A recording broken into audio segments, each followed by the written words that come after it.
I'm Jasmine Moradi, and you're listening to the Queens of Tech podcast, a podcast series about raising the voice of workplace champions. 60 plus questions in around 30 to 40 minutes with women, women of color, non-binary, and transgender influencers about their journey into STEM, science, technology, engineering, and mathematics.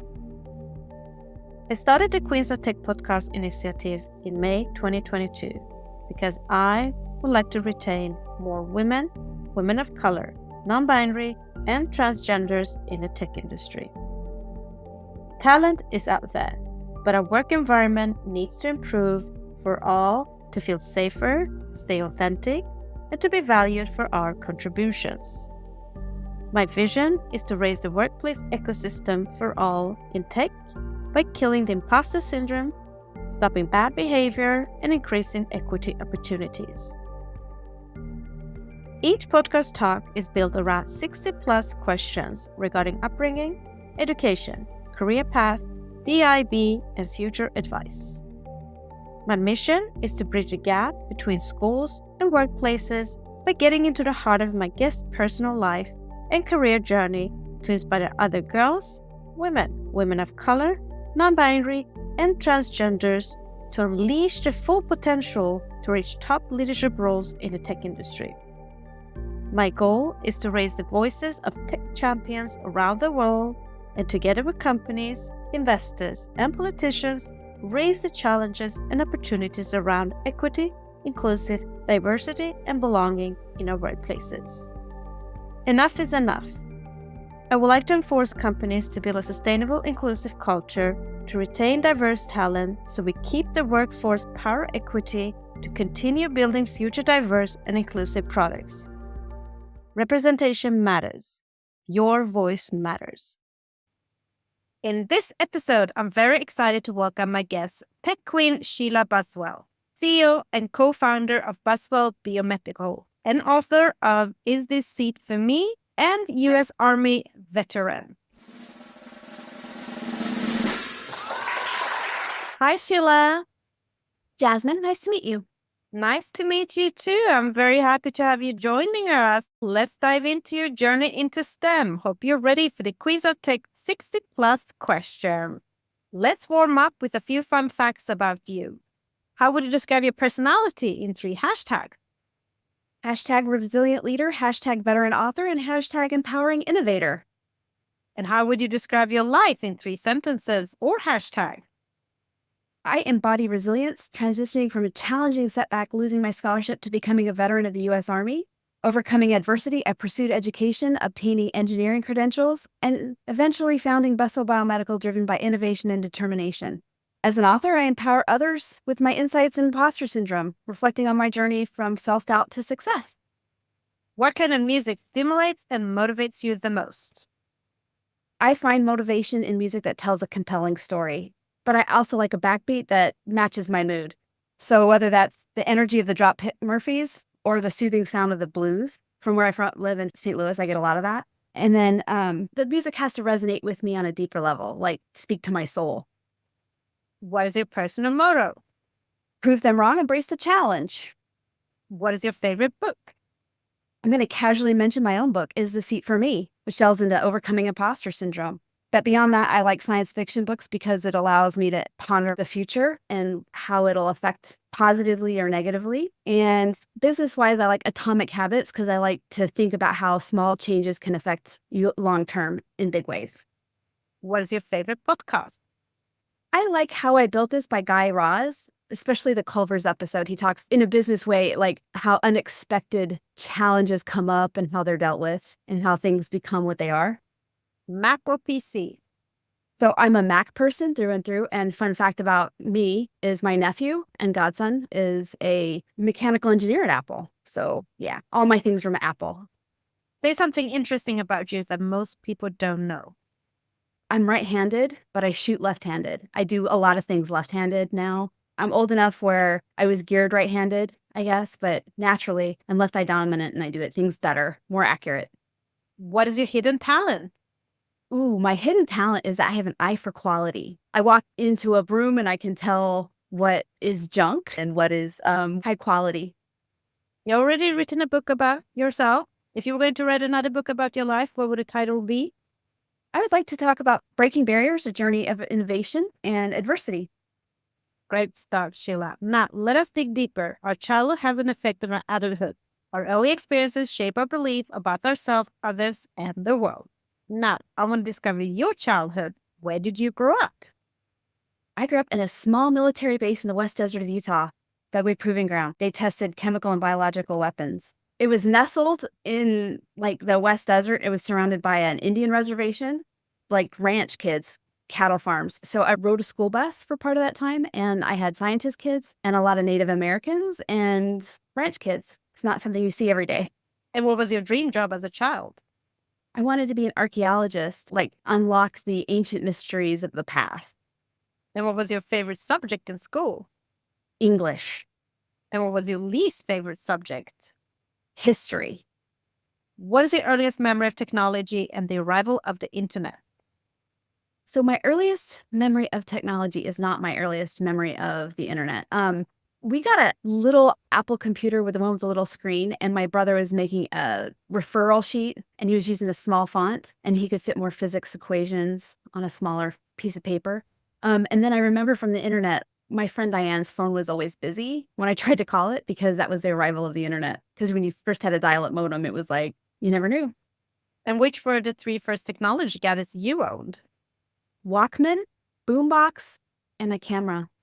Who was your female role model growing up and why? My grandmother, she went back to work after being a housewife. When her husband died of cancer at a relatively young age, she had to support herself and her two sons. So she learned to type. Amazing. And how do you think where you grew up and the school you went to and the generation you come from influence your education and career choice? Technology was all around where I grew up, and I wasn't afraid of math. I wasn't afraid of technology. It was just there. So I was more curious than afraid of things. And I think that was a way to being immersed in that environment growing up affected how I saw the world as an adult. Very interesting. So now I'm going to read two quotes. First one, how does the universe expect me to choose a career path at 16? I can't even choose what I want for dinner. Second, Abraham Lincoln said, I quote, the best way to predict your future is to create it. So Sheila, I want to know the choices behind your career path. Where and what did you end up studying at university? I have an undergraduate in mechanical engineering at Missouri University of Science and Technology, as it's known now. It was University of Missouri-Rolla when I went there, and I got a master's in biomedical engineering at St. Louis University.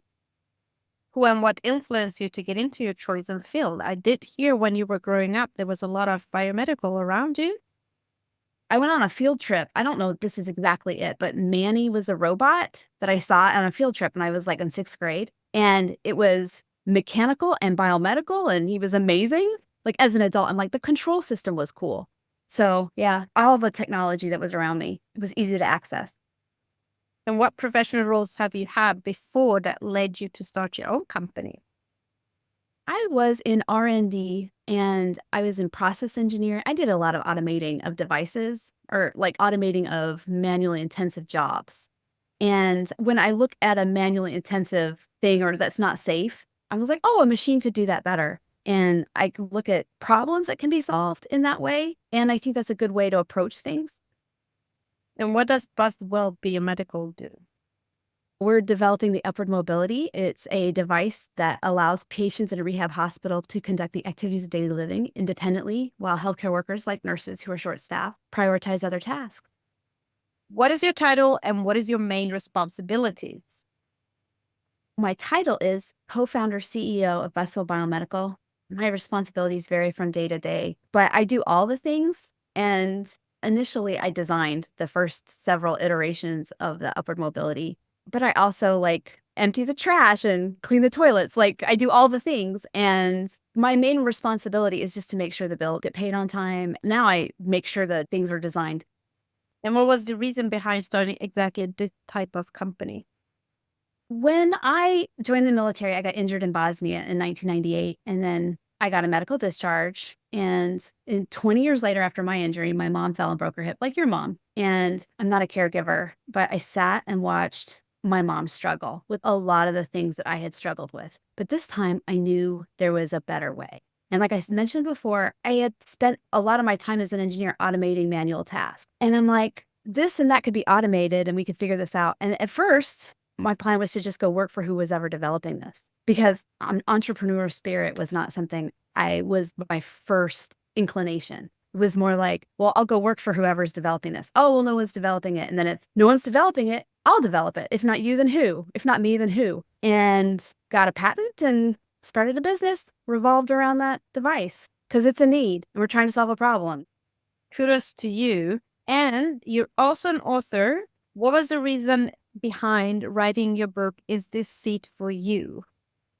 It was very frustrating when I started a business and I would ask questions specifically around business, and my education was mechanical engineering and biomedical engineering. But my device uses a lot of computer engineering as a control system.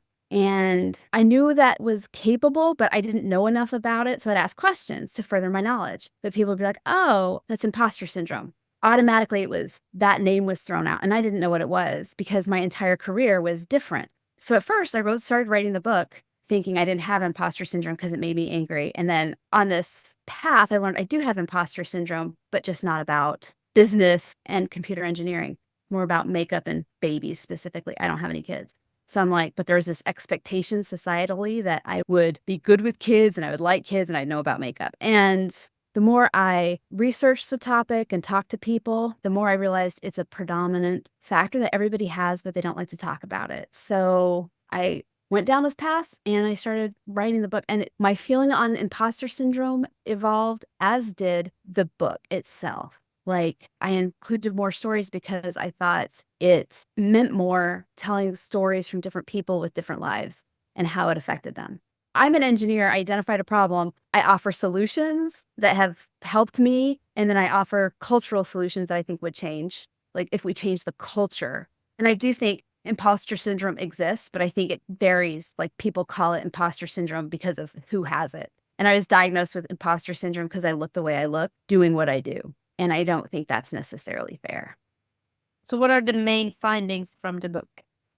It wasn't like I was trying to solve a problem, but just identify the fact that everybody has this problem. How they approach it can vary because it can manifest in different ways. Like Mary Imani talks about being an overworker, and Kate Mansker talks about she didn't really have imposter syndrome until she was a female working parent. And then she had to travel for work, and she had to, in America, get breast milk through TSA. And Peter Smith talks about being a male nurse and people making the assumption that he was a doctor, and how that affects people in different ways and how you can overcome it. And I think people realize that empowering yourself to overcome those things, you can't necessarily change where you work. Like, if you're a cog in a wheel, you can't change necessarily what vehicle you're put on, but you can do things to make yourself the best version. And one thing that I found really worked well for me early on was just remembering whatever else I've accomplished, that I deserve to be where I'm at. Regardless of whether I look like to left or right of me looks the same way, I deserve to be there. And then the other thing that I found later in life that helped me was practicing self-grace. I'm too hard on myself, and I think most people are. So there's a list of 5 things, but those are my 2 heavy hitters. The third one is just to keep, one of the things that I like to mention is my grandma, who I said is my hero. She's like, will this matter in a year? And she put things in perspective. Like, there's a lot of things that don't matter. They can really get you fired up at that moment, but they don't matter once you cool down. And what does a typical workday or work week look like for you?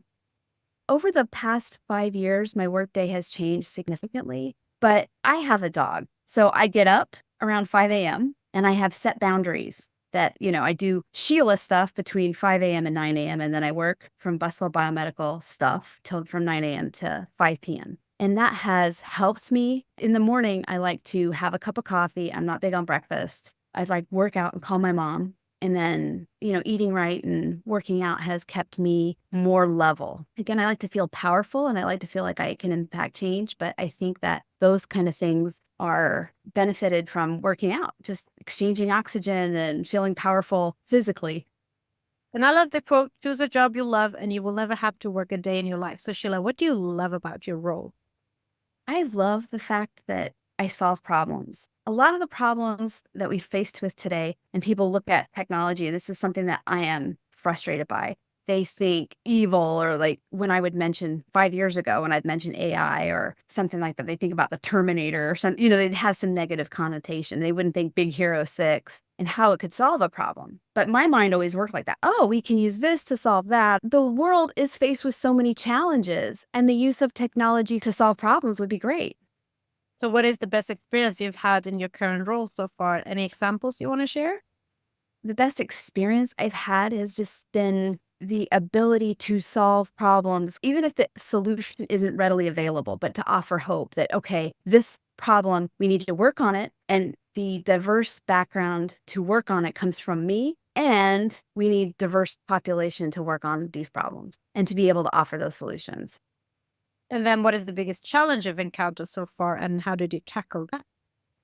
The upward mobility is mostly aluminum. And to build a prototype, the biggest challenge was after the COVID-19 pandemic, the materials market went insane. And it's still pretty volatile, but it's less so than it was 2022-ish. And I just was looking almost daily at prices that would go from 250 to 400% inflation to not getting in at all. And I just couldn't control it. And it was like spinning out of control thing. And I just remember thinking, I know this has to change because I'm not the only one that uses aluminum. So I backed away, and I, was very philosophical about it. Okay, I'll check it every week and then every month until it was more stable and could change, and focused on survival at that point. Because Buswell Biomedical survived a thing that a lot of companies didn't, which is great. And what do you wish everybody understood about your role? That I'm not a healthcare worker. I've never been a healthcare worker, but I want to solve those problems. And it frustrates me when people look at me and think, oh, a nurse that wants to solve problems, which is fine. I have a lot of respect for that, but I'm not a caregiver, never was. And I think if people scratch the surface beyond how things look, they'll see that. And it's very frustrating when people make that assumption. And what is the one common myth about your professional field that you want to disapprove?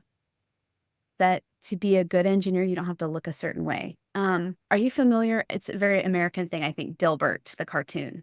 He's a common engineer. He's got short sleeve shirt, a pocket protector, and short hair, and he's a white little guy. But like, I know a lot of engineers, Dr. Sylvia Zustiak, Kate Mansker, PE is amazing, but she doesn't look like what you would expect an engineer to look like. And it's very frustrating when people take Entity as a book that's always judged by its cover.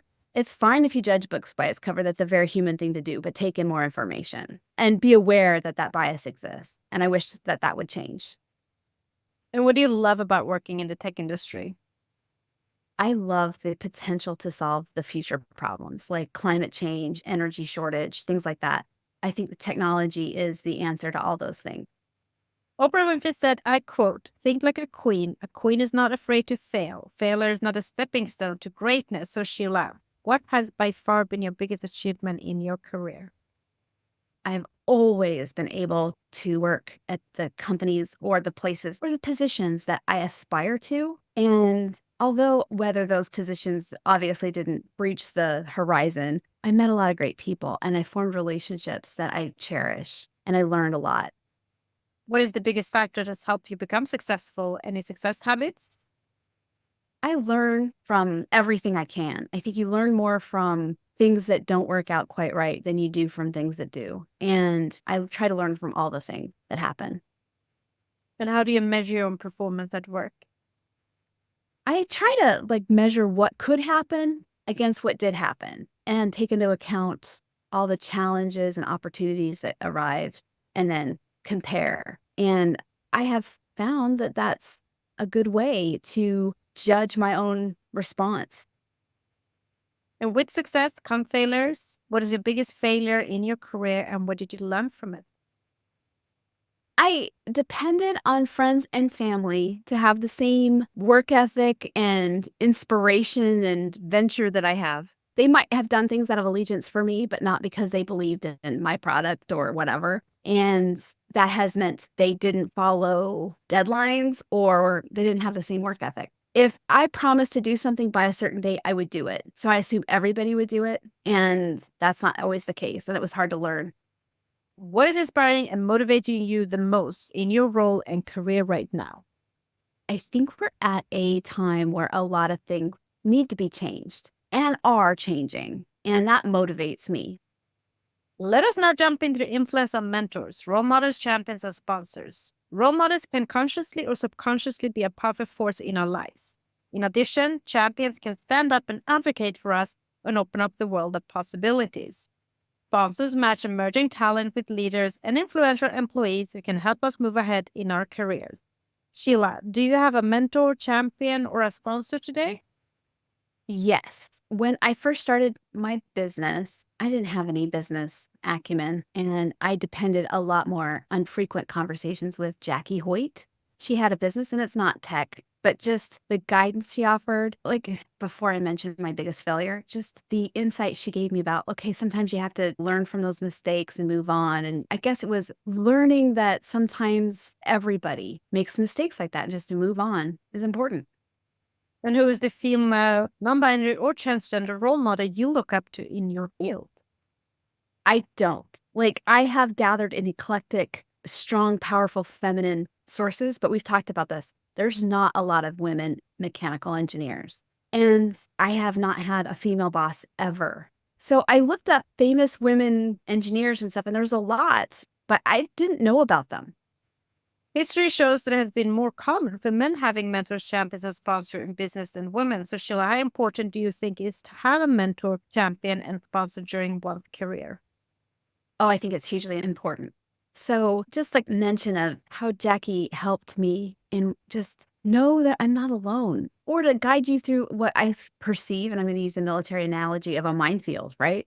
There's a mine there. Don't let that trip you up. Or that kind of stuff is important. And there's just not a lot of mentorship available. It's just not available to a lot of women my age. And I think that that's why they leave the tech industry, because there's just not that representation. Let's move on to leadership. Adina Friedman, president and CEO of Nasdaq, said, I quote, "Empowering those around you to be heard and valued makes a difference between a leader who simply instructs and one who inspires." And Shirley Sandberg, ex-COO of Facebook, said, I quote, "Leadership is about making others better as a result of your presence and making sure that the impact lasts in your absence." Sheila, what does leadership mean to you? Again, from the military and from work, it's just good leaders seem to rally the forces towards a common goal. Like, let people play the fields that are their strongest at. I'm going to use a basketball analogy because I know that that's not an international sport, but it's playing the NCAA right now. And I just watched a game last night. If somebody's good at point guard, you're not going to have them play a different role down low or whatever. Like, let them play their field and let them do what they're strongest at and be able to appreciate that and lead them into the battle. And what do you consider a good versus a bad leader? I've had a lot of leaders that were bad and good. I've had good leaders too. But like a good leader lets the people around them know their power, like the power they hold within them. And a bad leader is like lets everybody know how powerful they are with the power they wield. And who is your favorite female, non-binary, or transgender tech leader and why? I really like Hedy Lamarr. She's known for being a Hollywood actress, but she's also a primary on the patent for spread spectrum, which I think is how cell phones work, but that's definitely the basis for Wi-Fi and Bluetooth and all these frequency hop things. But it's like people judge, and she made more money based off how she looked. She was beautiful, and that's great, but she was more than that, and I like that. I like people who are more than they appear. Judge that book by its cover. And how would you describe yourself as a leader? I would like the people around me that I have led to describe me as a good leader in that I want everyone to play a role. Again, to do their part. As a generator mechanic in the Army, but I didn't expect everybody to know how to fix all the generators. Do what you are good at. And there was a guy who totally just wanted to do detail. Okay, just do the detail because I did not want to do detail. So do that role. Rock it. And as a leader, what values are most important to you? Honesty and integrity. Maya Angelou said courage was the most important because without courage, the other values are meaningless. But I like honesty and integrity because I want to know what you say is what you mean. And then integrity because I don't want somebody who just does what they're told. I want somebody who does what they think is right. And what leadership lessons have you learned that have formed you into the leader you are today? I think I'm old enough and long enough in my career to be like, okay, I can judge what teams performed best and why. And I've experienced some bad leaders and some good leaders, and I can verify which ones were good and why, and which ones were bad and why. What are your 3 strengths and 3 weaknesses? I am honest and I have a lot of integrity. And my sense of humor, I think, is a strength. Like I can find humor in challenging situations and make everybody around me laugh and find that moment of levity. My weakness, I think it's my biggest weakness because it's affected me in multiple ways, is my people picker, my ability to choose a person. I often look at somebody and be like, assess their abilities, and very few people live up to their potential or their abilities. They don't always fulfill what they're capable of doing, not always what they're motivated to do. And that's a huge weakness. I tend to take things personally and overthink. I mean, I'm working on both the overthinking and taking things personally because I don't take everything personally, but there's some things that I can't help but take personally. And overthinking, it can prolong decision making. I'm working on those. Let us now jump into the hottest topic in business today, workplace culture, unlocking the power, diversity, equity, inclusion, and belonging. Sheila, what does diversity, equity, inclusion, and belonging mean to you personally?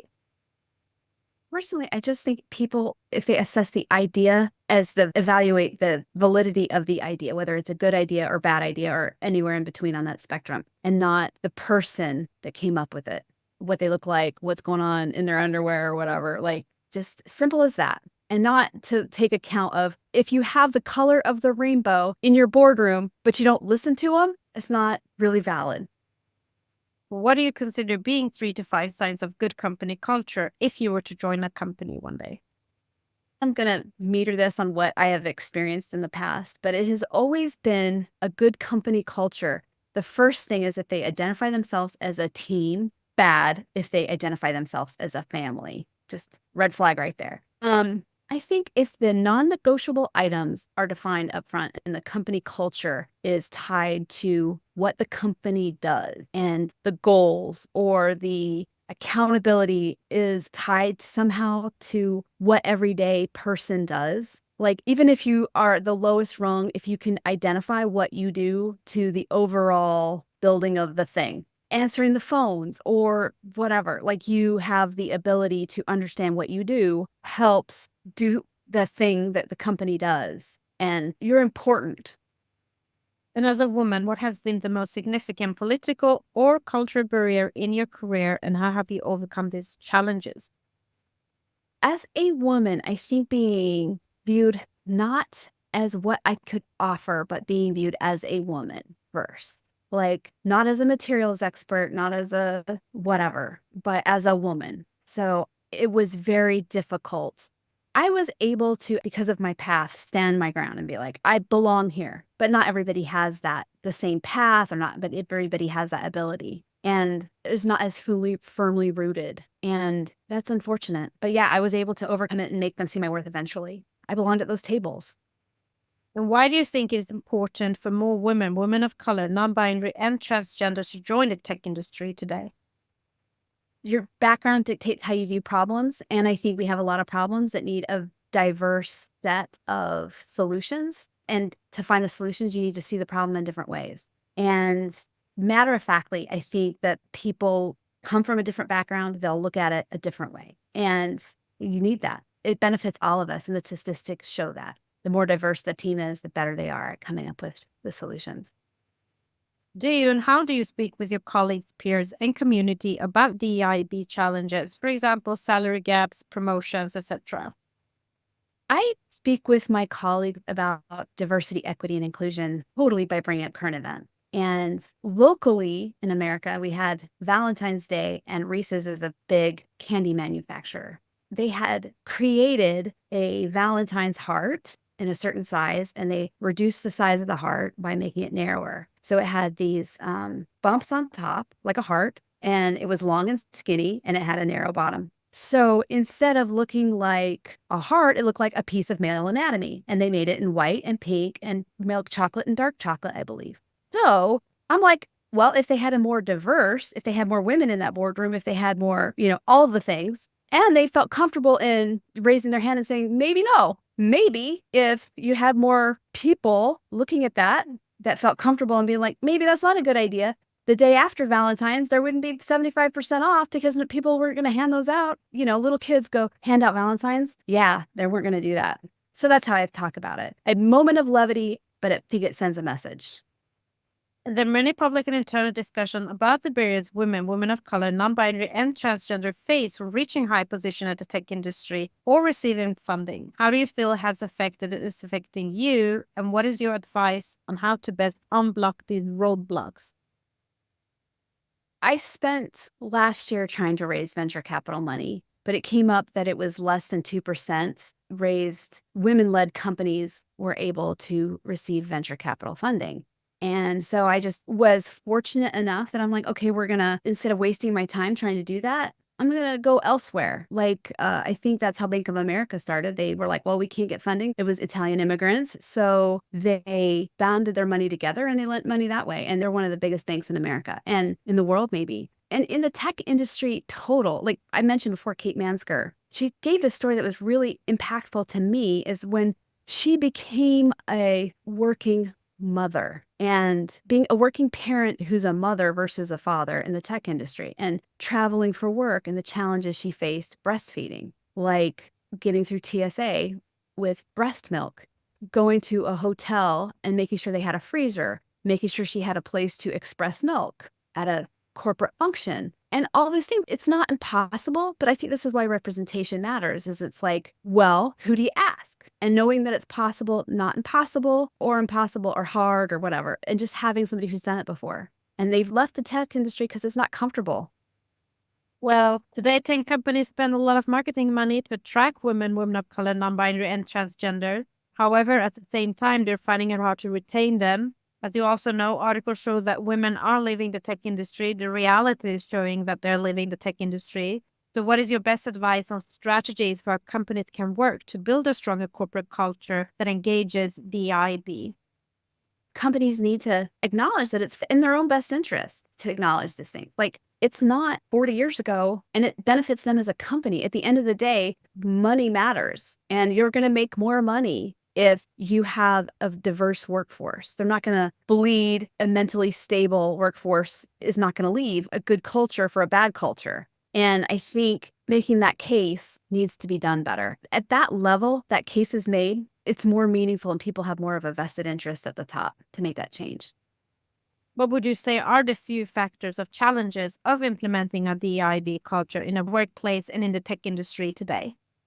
For myself, it has been always that it's a industry that's slow to change. Even though we embrace technology, it's the same guard. Like every office of engineers I've worked at has looked the same. It's filled with the same demographic, and that needs to change. But at the same time, it's slow to change. And why is that?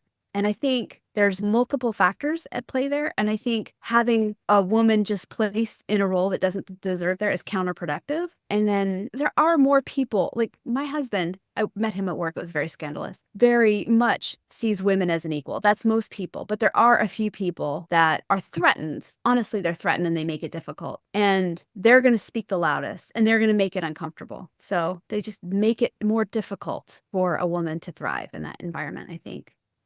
Why and how do you think companies would benefit from having not just women of color, non-binary, and transgender leaders, but actual higher gender representation at C-suite level and boardrooms with actual mandate?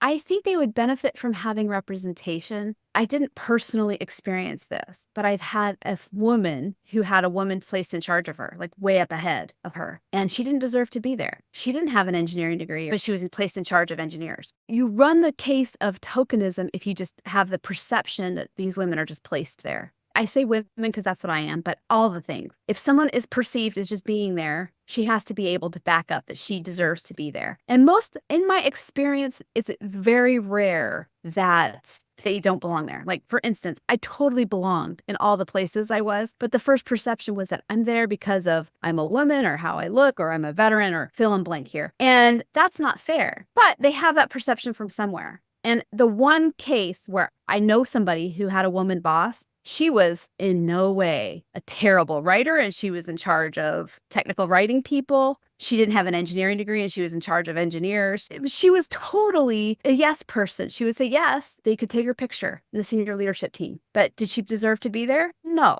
And I think that's counterproductive. And what would you say is the biggest reason behind that we don't have more women, women of color, non-binary, and transgender leaders in the tech leadership roles and as startup founders still today?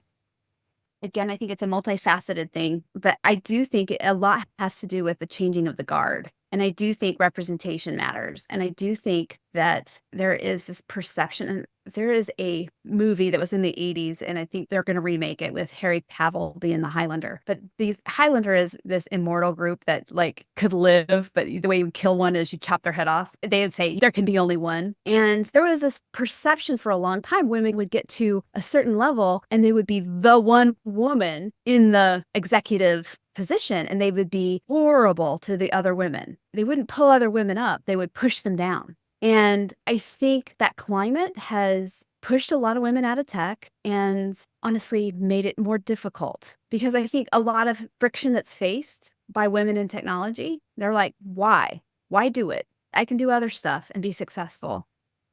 You did mention the numbers before, but the data reveals a concerning trend of low funding rates for startups led by women, with only 1 to 2% of the funding directed towards women in the tech industry. Black and Latino women in particular receive less than 1%. What factors do you believe contribute to this imbalance, and what strategies can be activated to increase funding for women-led startups?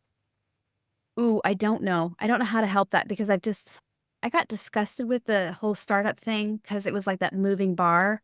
And I just was like, well, how can I use my problem solving to be like, how can I do this as long as I can without using venture capital money? And I don't know that I can do that indefinitely, but because I'm lucky enough to do it, I did. And it's frustrating because a lot of it is to be successful as an entrepreneur. I think it's very counter to what people think of as traditionally feminine. That's my personal take. Like, you have to be nice, you have to be meek, you have to be quiet. Well, that's not what an entrepreneur is. And it's very hard. It's very hard to walk that line. And I think Sheryl Sandberg in her book Lean In, she talks about the resume study, just the same exact resume, but has two different, like a male name and a woman's name on it, and how it's perceived completely differently. And I think that's the same thing. Like, you can have a woman-led company present the same information and a man-led company present the same information. And they're just two different metrics of success. And I think a lot of societal changes need to be made for that to happen. And how much do you think the tech industry has changed regarding DIEB since you joined? Ooh, I don't think it has. I graduated with my bachelor's in mechanical in 2005, and I had challenges. And at that time, I think 18% of the graduates were female. And I think now it's like 20 years later, it's 20%. So it's the 2% gain.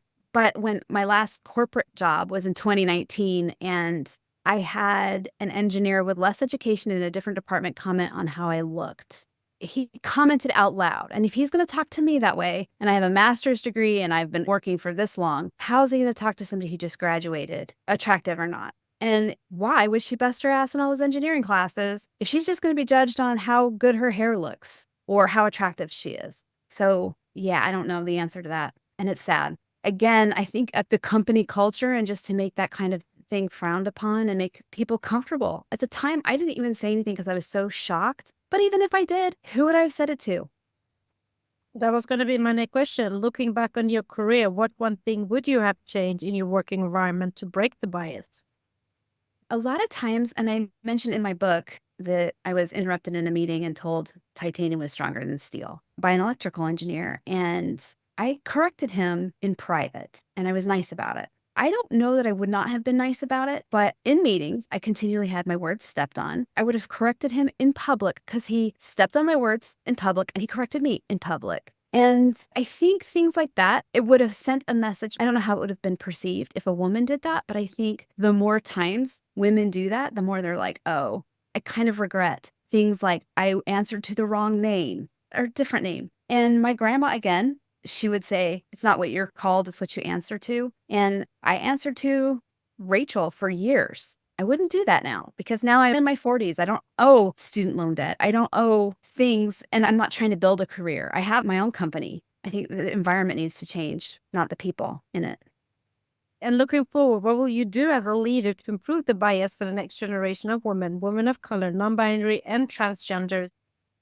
So I don't judge books by their cover. I have learned that lesson myself, being a book that's continually judged by how I appear. But I also think it's important to validate the good ideas, not where they come from, not what the person that comes up with them looks like. And I think the more that's reinforced, the more that's going to be good for everybody. And to also validate that it's not an initiative that's just woke. It's good for the economy. It's good for the company that does it. You won't make column hearts, but they look like male anatomy, and skin tones that are ridiculous. They weren't intended to look like skin tones, but I mean, 75% off. They'll sell for full price ahead time. Let us now move on to another hot topic in business today, which is work-life balance and mental health. Sheila, you have without a doubt a busy lifestyle. How do you take care of yourself to maintain good mental health?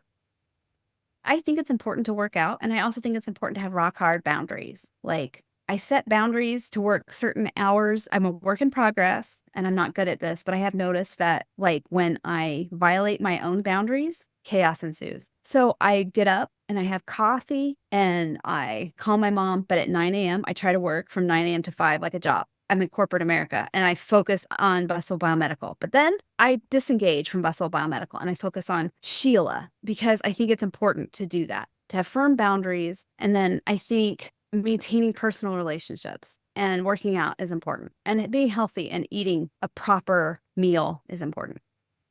Have you ever experienced burnout?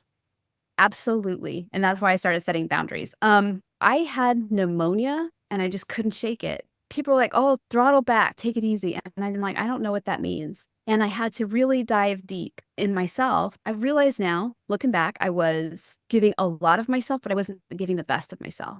And I was trying to push through an illness instead of just letting myself heal and giving myself the grace to heal. And I think getting through that taught me a lot. It taught me to put up boundaries and then work for this set time and heal, not just from pneumonia, but like from all the things, mental fatigue and physical fatigue too. So what is your advice on how companies can create a more mentally healthy workplace in the new now? In my book, I talk about cultural solutions, and I think there needs to be improvement to position-based roles. Like, I have participated in writing solicitations for roles, right? And they're vague intentionally, but I think they need to be better and then align the company culture with the strategy and define the non-negotiables. I worked at a beer company. It was expected that you drink on the job, but most jobs, if you work at a bank and you drink on the job, you're going to get fired. If you work in the porn industry and you have porn on your computer, that's the status quo. But at my company, if you have porn on your computer, you're going to lose your job, but that's defined ahead of time. And I think you need to connect the culture and accountability. I really like Simon Sinek, and he has a quote about leading people, actually about action, but it's also about guiding, protecting against misaction. And I think when you let things go, like when you let people behave poorly and just let it go because they're whatever, good performers or whatever, it sends a message to everybody else that these rules don't apply to them. And that's ridiculous. And what motivates you every day to get out of bed? I really like the idea of solving problems. We had a squeaky bed to figure out why the bed was squeaking, or like the tech industry and climate change and how that can be affected, how you can use the technology today to solve that problem, or your mom and my mom when they broke the hip, how you can use technology to solve that problem. Now, let us wrap up with a few words of wisdom and a piece of advice for listeners. Sheila, what is the best piece of advice you've been given that has helped you during setbacks in your role and career? It's so easy to quit. It's just to stay the course and just not to give up. And then what is the worst advice you've ever been given and how did you tackle that? You should lean into what you look like. Yeah. So that was frustrating. And how did I react? I don't remember reacting in a way that was beneficial.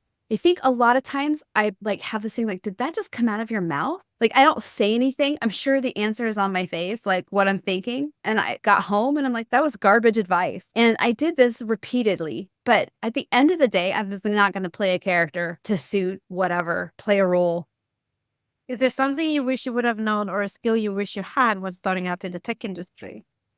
I wish I had a greater appreciation for what everybody does. I thought engineering was the most important, but I realize now that every role is important. Marketing and sales is important. And I think I wish I had a better understanding of that. I think it would help with imposter syndrome too, because if you value what other people do, you're going to value yourself more. And if you had the ability to go back in time to when you were just at the beginning of your career, what advice would you give to your younger self? To value all the people and not to be so quick to discount the value of the things that other people say. Also, on the flip side, a lot of people say garbage stuff, and to be like, okay, dismiss it, think about it, absorb it, and then be like, yeah, I don't want to listen to that, and be like, oh, eject it and not think of it again. And what advice will you give to young girls, women of color, non-binary, and transgenders who want and trying to break into STEM fields today, especially wanting to become next generation leaders? Follow your own heart and follow your own intuition. Don't listen to what other people say. You're going to want this. You're going to want that. You're going to wish you knew this. Last but not least, Sheila, what is next for you in your role and career in tech? What are your career aspirations? We need FDA clearance to be used in hospitals. So we need to prove that it's safe and ethical. So going that path, that's what's next. We'll build a prototype and then test it so that we can prove that it's safe and that it help people. I so much look forward to that because one day we will end up in the hospital. So thank you very much, Sheila, for being a guest on the Queens of Tech podcast, sharing your journey will without a doubt inspire change and reshape company culture for the next generation of women of color, non-binary, and transgender leaders in tech. Thank you so much. Thank you for listening. If you have worked in the tech industry a minimum 3 years and would like to share your journey, please nominate yourself or somebody you know to i@jasminemoradi.com. For more podcast episodes and to learn more about the Queens of Tech initiative and to support us, visit queensof.tech.